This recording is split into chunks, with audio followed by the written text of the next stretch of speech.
message de Geneviève Darrieussecq, secrétaire d'État auprès de la ministre des Armées. Aujourd'hui, la nation est fidèle à l'hommage solennel rendu à toutes les femmes et à tous les hommes, civils ou militaires, qui sont morts pour la France ou qui ont été les victimes des tragédies de la guerre d'Algérie ou des combats au Maroc et en Tunisie.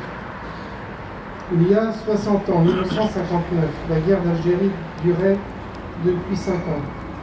De l'Atlas aux Aurès, de la ligne Maurice à la Kabylie, les soldats de métier, des centaines de milliers de jeunes hommes appelés pour rappeler sous les drapeaux et des membres des forces supplétives combattaient de l'autre côté de la Méditerranée.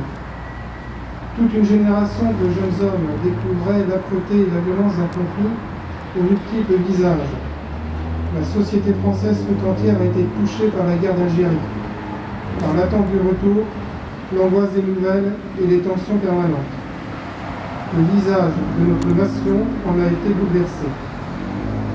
De 1952 à 1962, en Algérie, au Maroc et en Tunisie, près de 2 millions d'hommes ont servi sous nos armes et près de 70 000 ont été blessés. Beaucoup sont encore parmi nous. Ils sont les forces vives du monde combattant. Réunis aujourd'hui, ils saluent la mémoire de leurs 25 000 frères d'armes morts pour la France. La nation les rejoint et les accompagne dans leur hommage.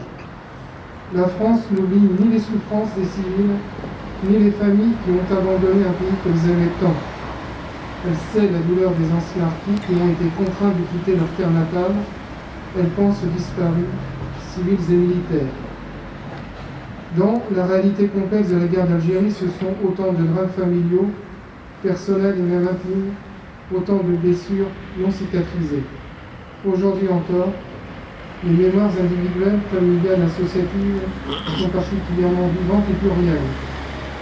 Certes, le passé douloureux, mais le travail de mémoire doit nous permettre de construire un présent et un futur d'apaisement.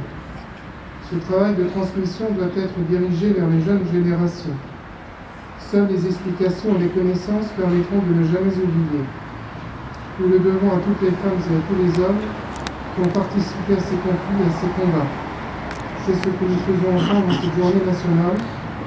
Hommage à tous nos morts pour la France, en Algérie, au Maroc et en Tunisie.